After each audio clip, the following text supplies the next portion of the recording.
ಜೈನ ಕುಟುಂಬಗಳೇ ಇಲ್ಲದ ಒಂದು ಊರು, ಆದರೆ ಅಲ್ಲಿಯೇ ಭವ್ಯವಾದ ಜೈನ ಬಸದಿ. ಆಶ್ಚರ್ಯ, ಆದರೂ ಸತ್ಯ. ಹಂತೂರು ಗ್ರಾಮದ ಈ ಅಪರೂಪದ ಇತಿಹಾಸ ಮತ್ತು ಜನರ ಒಗ್ಗಟ್ಟಿನ ಕತೆ ನಿಜಕ್ಕೂ ಆಶ್ಚರ್ಯವಾಗಿದೆ. ಹಚ್ಚ ಹಸಿರಿನ ಕಾಫಿ ತೋಟಗಳು, ವಿಶಾಲವಾದ ಗದ್ದೆಗಳು, ಅಡಿಕೆ ತೋಟಗಳು, ಪಶ್ಚಿಮ ಘಟ್ಟದ ನೈಸರ್ಗಿಕ ಸೊಬಗು, ಇದೆಲ್ಲದರ ನಡುವೆ ಇತಿಹಾಸದ ನೆನಪುಗಳನ್ನು ಹೊತ್ತು ನಿಂತಿರುವ ಹಂತೂರು ಶಿಲಾಮಯ ಜೈನ ಬಸದಿ. ಹಾಯ್ ಹಲೋ ಎಲ್ಲರಿಗೂ ನಮಸ್ಕಾರಗಳು. ನಾವು ಇವತ್ತು ಬೆಳಿಗ್ಗೆನೆ ಹೊರಟಿದ್ದು ಹಂತೂರು ಗ್ರಾಮದ ಕಡೆ.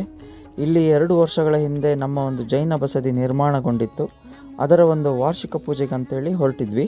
ಚಿಕ್ಕಮಗಳೂರು ಜಿಲ್ಲೆಯ ಮೂಡಿಗೆರೆ ಸಮೀಪದ ಹಂತೂರು ಗ್ರಾಮವು ಜೈನ ಪರಂಪರೆಯೊಂದಿಗೆ ಸಂಬಂಧ ಹೊಂದಿರುವ ಒಂದು ವಿಶೇಷ ಸ್ಥಳವಾಗಿದೆ.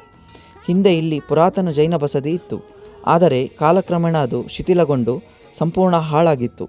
ನಂತರ ಪರಮಪೂಜ್ಯ ಸ್ವಸ್ತಿಶ್ರೀ ಲಕ್ಷ್ಮೀಸೇನ ಭಟ್ಟಾರಕ ಪಟ್ಟಾಚಾರ್ಯವರ್ಯ ಮಹಾಸ್ವಾಮೀಜಿ, ಅತಿಶಯ ಕ್ಷೇತ್ರ ನರಸಿಂಹರಾಜಪುರ ಇವರ ಮಾರ್ಗದರ್ಶನ ಹಾಗೂ ಪಾವನ ಸಾನ್ನಿಧ್ಯ ಮತ್ತು ಊರಿನ ಜನರ ಸಹಕಾರ, ದಾನಿಗಳ ನೆರವು ಹಾಗೂ ಭಕ್ತರ ಒಗ್ಗಟ್ಟಿನಿಂದ ಹೊಸ ಶಿಲಾಮಯ ಜೈನ ಬಸದಿಯನ್ನು ನಿರ್ಮಿಸಲಾಯಿತು.